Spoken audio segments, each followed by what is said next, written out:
हाँ तो दोस्तों, इस वीडियो के अंदर हम वैसा डेंटिसिटी के आईपीओ के बारे में बात करेंगे और जानेंगे कि इस आईपीओ के अंदर आपको कितना लिस्टिंग गेन मिल सकता है और आपको इस आईपीओ के अंदर अप्लाई करना चाहिए या नहीं। चलिए शुरू करते हैं। तो देखिए, सबसे पहले हम ये जानेंगे कि ये कंपनी क्या काम करती है। तो देखिए, जो कंपनी है 2016 में ये कंपनी स्टार्ट हुई है, यानी कि लगभग 6 से 7 साल ये कंपनी को स्टार्ट हुए हो चुके हैं। तो देखिए, जो कंपनी है, जो डेंटल प्रोडक्ट्स होते हैं तो उसकी मार्केटिंग और डिस्ट्रीब्यूशन से रिलेटेड जो काम होते हैं वो ये कंपनी करने का काम करती है। तो इन शॉर्ट अगर आप देखोगे तो कोई डेंटल प्रोडक्ट्स ये कंपनी बनाती नहीं है। जो थर्ड पार्टी जो मैन्युफैक्चरर होते हैं तो उनसे ये प्रोडक्ट बाय करके फिर उसे सेल वगैरह करने का ये कंपनी काम करती है। उसके अलावा अगर हम देखेंगे तो एक डेंटल कार्ड करके इनकी एक वेबसाइट भी है। तो वहाँ पे जितने भी जो भी डेंटल प्रोडक्ट्स वगैरह होते हैं तो वो ये कंपनी वहाँ पे सेल करने का काम करती है। और उसके अलावा जो थोड़ी बहुत और भी जो नई चीज़ होती है वो ये कंपनी वहाँ पे करने का काम करती है। उसके अलावा अगर हम देखेंगे तो यहाँ पे लगभग 300 डोमेस्टिक और इंटरनेशनल ब्रांड्स यहाँ पे कंपनी के जो ऑनलाइन चैनल है तो वहाँ पे कंपनी ऑफर करने का काम करती है। और जहाँ पर अगर आप देखोगे तो 10,000 से भी ज़्यादा जो कंपनी के डेंटल प्रोडक्ट्स है वहाँ पे वो ये कंपनी सेल करने का काम करती है।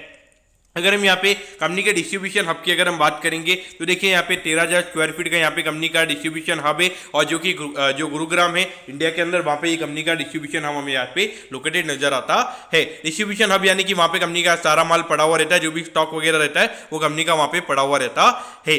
अगर हम कंपनी के पोर्टफोलियो की अगर हम बात करेंगे तो 30 से भी ज़्यादा ब्रांड्स यहाँ पे ये कंपनी ने खरीदी हुई है। यानी कि जो थर्ड पार्टी मैन्युफैक्चरर होता है तो उनसे प्रोडक्ट लेके फिर वहाँ पे कंपनी अपना छाप लगा के उसे सेल करने का काम करती है।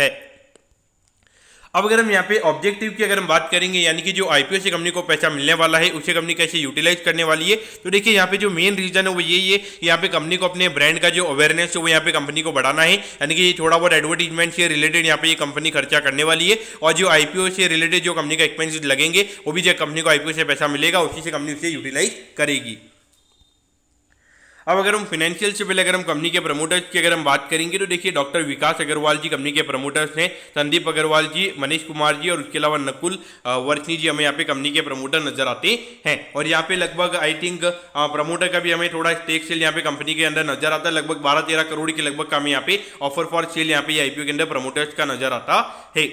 तो देखिए, अगर हम रेवेन्यू की अगर हम बात करेंगे 2020 में ये कंपनी का रेवेन्यू का नंबर 30 करोड़ के लगभग था। फिर उसके बाद में 40 करोड़ पे नंबर आया था। और पिछले साल अगर हम देखेंगे 77 करोड़ के लगभग का रेवेन्यू कंपनी ने किया है। और अभी 9 महीने में कंपनी ने 87 करोड़ के लगभग का रेवेन्यू कर लिया है, जो कि इंडिकेशन दे रहा है कि लगभग 120 करोड़ के लगभग के कंपनी के रेवेन्यू के नंबर्स यहाँ पे हो सकते हैं। तो उस पॉइंट ऑफ व्यू से अगर आप देखोगे तो ग्रोथ वाइज यहाँ पे रेवेन्यू वाइज अगर हम देखेंगे लगभग 30-35% CAGR से जो कंपनी के रेवेन्यू के नंबर्स हैं हमें यहाँ पे बढ़ते हुए नजर आ रहे हैं। तो डेफिनेटली देखा जाए इतनी ग्रोथ के पॉइंट ऑफ व्यू से यहाँ पे जो पी रेशियो एक्सपांशन की अगर हम बात करेंगे तो वो थोड़ा बहुत आपको यहाँ पे आईपीओ के बाद में मिल सकता है।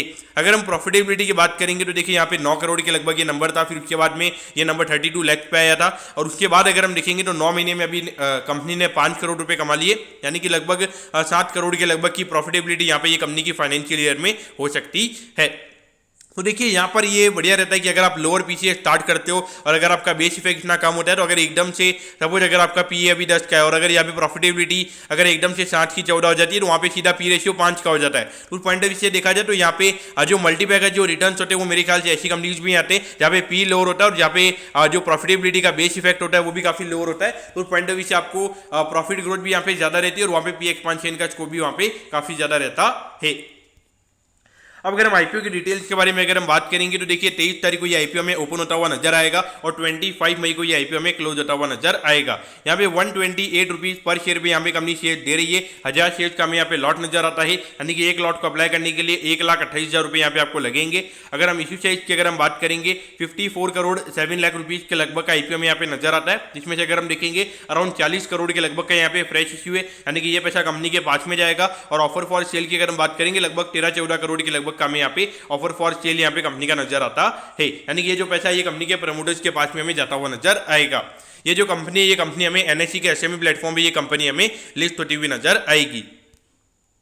अब अगर हम टाइम टेबल के बारे में अगर हम बात करेंगे तो देखिए, 30 मई को आपको पता चल जाएगा कि आपको अलॉटमेंट मिला है या नहीं। अगर अलॉटमेंट नहीं मिलता है तो 31 मई को आपको रिफंड मिल जाएगा और 1 जून को आपके डिमेट अकाउंट में शेयर आ जाएंगे अगर आपको अलॉटमेंट मिलता है। और 2 जून को ये कंपनी हमें लिस्ट होती हुई नजर आएगी।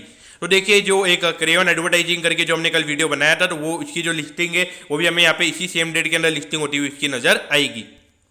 अब अगर हम यहाँ पे वैल्यूएशन की अगर हम बात करेंगे तो देखिए यहाँ पर अगर हम पी रेशियो की अगर हम बात करेंगे तो यहाँ पे जो पी रेशियो ये देखना मेरे ख्याल से गलत रहेगा, क्योंकि अगर हम देखते हैं तो अगर अभी ये साल कंपनी को लगभग 60 करोड़ के लगभग की प्रॉफिटेबिलिटी कंपनी की हो सकती है और लगभग 160 से 170 करोड़ के लगभग के वैल्यूएशन पे कंपनी का आईपीओ आ रहा है। तो उसके हिसाब से अगर आप देखोगे लगभग 25 के पी रेशियो पे कंपनी का आईपीओ में आता हुआ नजर आ रहा है। तो अगर आप देखोगे अराउंड 35-40% अगर कंपनी ग्रो कर रही है तो वहां पे मेरे ख्याल से देखा जाए तो पी रेशियो एक नॉर्मल काइंड ऑफ 1 के नीचे जो पीजी रेशियो है कंपनी का वो हमें यहाँ पे उस पे कंपनी का आईपीओ यहाँ पे आता हुआ नजर आ रहा है। अगर हम रिटर्न रेशियो की भी अगर हम बात करेंगे तो रिटर्न रेशियो भी कंपनी के अच्छे हैं और ये रिटर्न रेशियो कंपनी के अच्छे क्यों हैं, क्योंकि देखिए कंपनी यहाँ पे खुद माल नहीं बनाती है, कोई ज़्यादा कंपनी के पास में एसेट नहीं है, तो यहाँ पे जो भी कंपनी के पास में माल आता है वो फिर से आगे चला जाता है। तो ऐसे देखा जाए तो एसेट टर्नओवर रेशियो कंपनी का यहाँ पे काफ़ी अच्छा है, तो उसकी वजह से यहाँ पे कंपनी के रिटर्न रेशियोज हमें काफ़ी अच्छे नजर आते हैं। अगर हम डेट की भी अगर हम बात करेंगे 0.54 के डेट टू इक्विटी और अभी लगभग 40 करोड़ से कंपनी की इक्विटी हमें बढ़ती हुई नजर आएगी। तो पॉइंट ऑफ व्यू से अगर आप देखोगे तो यहाँ पे डेट से रिलेटेड भी हमें यहाँ पे कोई इश्यूज कंपनी के अंदर नजर नहीं आते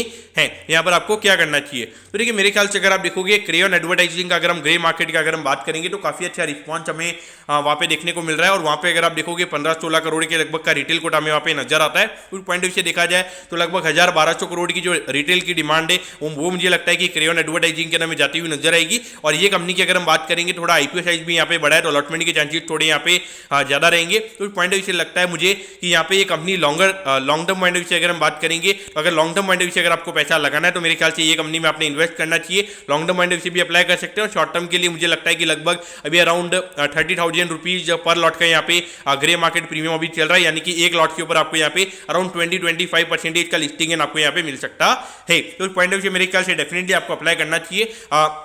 long term point of view भी अप्लाई कीजिए, शॉर्ट टर्म के लिए भी अप्लाई कीजिए और अगर आपको अगर अलॉटमेंट नहीं आती है तो क्या आप इसको लिस्टिंग के लिए आपको क्या खरीदना चाहिए। तो देखिए मेरे ख्याल से देखा जाए अच्छी ग्रोथ पॉइंट ऑफ व्यू से कंपनी नजर आती है। मेरे ख्याल से मुझे लगता है कि जब लिस्टिंग यहाँ पे होगी उसके बाद में भी मार्केट में ये स्टॉक हमें चलता हुआ नजर आएगा, ये मेरा मानना है। और मुझे क्रेयॉन यहाँ पे सिर्फ एक हवा चलती हुई यहाँ पे नजर आती है, मुझे लगता है कि वहाँ पे लिस्टिंग के बाद में वो स्टॉक नहीं चलता हुआ हमें नजर आएगा, लेकिन मुझे लगता है कि ये जो कंपनी है ये मुझे लगता है कि आने वाले टाइम पे काफी अच्छा परफॉर्म कर सकती है। तो दोस्तों मैं कहता हूँ कि वैसा डेंटिसिटी के आईपीओ के बारे में आपको सब कुछ समझ में आ गया होगा। अगर आपकी कोई भी क्वेरीज है आप कमेंट कीजिए, मैं जरूर आपके कमेंट पर रिप्लाई करूंगा।